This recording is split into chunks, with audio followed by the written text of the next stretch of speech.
بسم اللہ الرحمن الرحیم. السلام علیکم ناظرین, میں جواد یوسف ہوں اور آپ سب کو اپنے آفیشیل چینل میں خوش آمدید کہتا ہوں. وہی ہو رہا ہے جس کا آپ کو بے صبری سے انتظار تھا. نیتن یاہو کی الٹی گنتی شروع ہو چکی ہے اور اس کا خاتمہ بہت جلد قریب ہے. ڈونلڈ ٹرمپ نے اسرائیل کے صدر کو خط لکھ دیا ہے کہ نیتن یاہو کو معاف کر دیا جائے, نیتن یاہو کو بخش دیا جائے.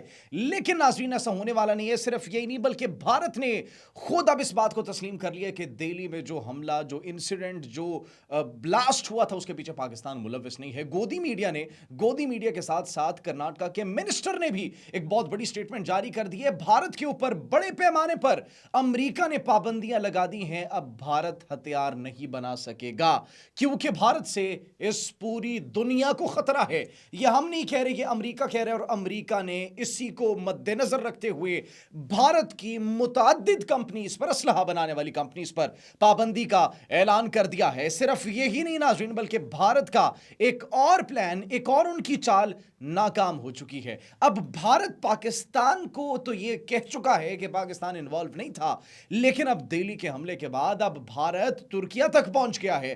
ترکیہ کو, بنگلہ دیش کو, نیپال کو بیچ میں گھسیٹ رہا ہے کہ اس حملے کے پیچھے یہ تمام تر ممالک کا ایک نیکسس ملوث تھا. صرف یہی نہیں ناظرین, بلکہ پاکستان میں جو حملے کیے گئے, پاکستان میں جنوبی وزیرستان میں جو حملہ کیا گیا, اسلام آباد میں جو حملہ کیا گیا, اس کے پیچھے کون سے عناصر ملوث ہے وہ بھی منظر عام پر آ چکے ہیں. اور آخری سب سے بڑی خبر, جنہوں نے ہماری تھالی میں کھایا انہوں نے اسی تھالی میں چھید کرنے کا فیصلہ کیا ہے. جو ہمارے ٹکڑوں پر پلتے رہے اب وہی ہمیں آنکھیں دکھا رہے ہیں اور ہمیں دھمکیاں دے رہے ہیں. افغانستان نے جو دھمکی دی ہے وہ شاید مستقبل کے بارے میں سوچے بغیر دھمکی دی ہے. وہ شاید یہ نہیں جانتے کہ اس کا فیوچر آؤٹ کم کیا ہو سکتا ہے. ناظرین, اگر وہ ہمارے ساتھ تجارت بند کرنا چاہتے ہیں, سو بسم اللہ کیجئے, لیکن کیا وہ کر پائیں گے؟ یہ سوال ہے جس کا جواب ہم آپ کو آج دینے کی کوشش کریں گے. سب سے پہلے ناظرین اسی سوال پر آتے ہیں. بھارت کے لیے جتنا بھی انہوں نے کام کیا, ان کی پروکسیز بنے, ان کے لیے مختلف کارروائیاں کی, پاکستان کے امن کو خراب کرنے کی کوشش کی. اب پاکستان کو کیا دھمکی دے رہے ہیں؟ افغان طالبان کی حکومت یہ کہہ رہے ہیں کہ ہمارے تاجر پاکستان کے ساتھ تجارت بند کرے. اب پاکستان کے ساتھ تجارت تو وہ بند کرنا چاہتے ہیں, لیکن پھر تجارت کس رستے سے کریں گے؟ تجارت کریں گے ایران سے, تجارت کریں گے سینٹرل ایشیا سے. ایران سے تجارت کریں گے, ایران کے اوپر امریکی پابندیاں ہیں اور ان کی جو کرنسی ہے اور ان کی جو بینکنگ نظام ہے وہ بڑا لمیٹڈ ہے, تو یہ تو غیر مؤثر ہو جائے گا. ساتھ ہی ساتھ اسرائیل کے خلاف جب جنگ ہو رہی تھی ایران کی, تو تب 20 لاکھ افغانیوں کو دھکے دے کر نکالا گیا تھا جاسوسی کے الزام میں, جو بھارت کے لیے جاسوسی کر رہے تھے اور جو اسرائیل کے لیے جاسوسی کر رہے تھے. کیا ایران آپ کو اب دوبارہ اپنی سرزمین آنے کی اجازت دے گا یا پھر اپنی سرزمین کو استعمال کرنے کی اجازت دے گا؟ وہ تو اپنے ہاتھوں میں ہار لیے بیٹھے ہوں گے, گلدستے لیے بیٹھے ہوں گے کہ آئیں ہماری سرزمین کو استعمال کریں, یہاں سے تجارت کریں. تو you know well about this کہ ایران آپ کو اپنی سرزمین دے گا تجارت کے لیے یا پھر نہیں دے گا. سینٹرل ایشیا کی بات کرتے ہیں, دوسرے روٹ کی بھارت کے ساتھ تجارت کرنا چاہتے ہیں سینٹرل ایشیا کے تھرو, کیجئے. ازبکستان کے تھرو کریں گے, ترکمانستان کے تھرو کریں گے, 30 to 50% اضافی خرچہ ہوگا. کر لیں گے خرچہ. آپ کے لیے سڑکوں کا جال بچھایا ہوا ہے, آپ کے لیے ٹرین روٹس بچھائے ہوئے ہیں انہوں نے, رائٹ؟ نہیں بچھائے ہوئے. انفراسٹرکچر, یہ تمام تر رستوں کو ڈیولپ کرنے میں کتنا وقت لگے گا؟ اور پھر آپ ڈیولپ اگر کر بھی لیتے ہیں تو آپ ٹریڈ کس چیز کی کریں گے؟ سبزی کی, پھلوں کی, خشک میوہ جات کی, جو کہ صحیح حالت میں وہاں پر پہنچ سکیں گے, یا پھر رستے میں خراب ہو جائیں گے, گندے ہو جائیں گے؟ تو ناظرین, اب افغانستان نے دھمکی تو دے دی ہے, موسٹ ویلکم, سو بسم اللہ کیجئے ختم ٹریڈ ہمارے ساتھ. ہم تو آپ کو فری میں ایک رستہ فراہم کر رہے تھے, لیکن آپ کو وہ رستہ ہضم نہیں ہو رہا تھا, بلکہ آپ نے فیصلہ کیا کہ آپ بھارت کی پراکسی اور دہلی کی سپانسرشپ پر کام کرنا چاہتے ہیں. کیجئے. وہ بھارت جو کہ اب خود تسلیم کر رہے ہیں کہ پاکستان کا دہلی کے اندر جو ریڈ فورٹ انسیڈنٹ ہوا اس سے کوئی تعلق نہیں ہے. کس طریقے سے ایکسپوز ہو چکا ہے مودی ایکسپوز کس طریقے سے ہوا ہے ناظرین؟ مولوی اشتیاق, جس کو ماسٹر مائنڈ قرار دیا جا رہا تھا مودی کی جانب سے کہ یہ ماسٹر مائنڈ ہے اس حملے کا, اب ناظرین اس کے گھر پر جب میڈیا پہنچا, گودی میڈیا کبھی کبھار اچھا کام بھی کر لیتا ہے, گودی میڈیا جب وہاں پر پہنچا تو یہ انہوں نے, ان کی فیملی نے بتایا کہ 18 اکتوبر کو تو بھارتی فوج اس کو اٹھا کر لے گئی تھی. 18 اکتوبر کو مولوی اشتیاق, جس کو ماسٹر مائنڈ کہا جا رہا ہے دہلی کے حملے کا, اس کو ان کی فوج اٹھا کر لے گئی ہے. اور 10 نومبر کو کیسے وہ پلان کر سکتا ہے پھر؟ مودی کا فالس فلیگ بے نقاب. دوسرا, کرناٹکا کے منسٹر کی سٹیٹمنٹ سامنے آئی. کرناٹکا کے منسٹر نے کہا کہ یہ ایک سیاسی واقعہ ہے,